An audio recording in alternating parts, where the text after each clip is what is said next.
এই দৃশ্য এর আগে কখনো বাংলাদেশ, ভারতের জনগণ, বিশ্ব কখনো দেখেনি।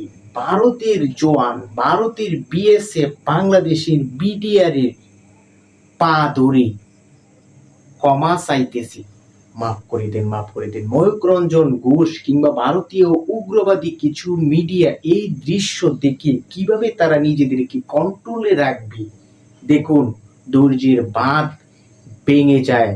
ঠিক তখনই কিন্তু এ ধরনের ঘটনাগুলো ঘটে থাকে। ভারতের বিএসএফ যখন বাংলাদেশের সীমান্তে ঢুকে দুইজন কৃষককে ধরে নিয়ে যাওয়ার চেষ্টা করে, ঠিক সেই মুহূর্তে বাংলাদেশের বিজিবি এবং সাধারণ এলাকার জনতা মিলে এই ভারতীয় দুই জওয়ানকে, বিএসএফকে ধরে বেদর প্রহার করে এক পর্যায়ে কিন্তু তারা ভারতের কাছে হ্যান্ড ওভার করেছে। নিশ্চয়ই এটার পরে ভারতের প্রতিক্রিয়া কেমন হবে এবং এটাকে আন্তর্জাতিকভাবে তেমনভাবে ফলাও করবে না সেটা আমরা নিশ্চিত।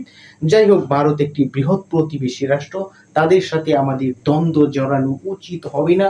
কিন্তু কেউ যদি আমাদেরকে চোখ রাঙাতে চায়, আমাদের দিকে যদি বন্দুকে তাক করে ধরে রাখে, আমরা কিন্তু আর সহ্য করব না। সেটার কিন্তু প্রমাণ আমরা ইতিমধ্যে দেখেছি।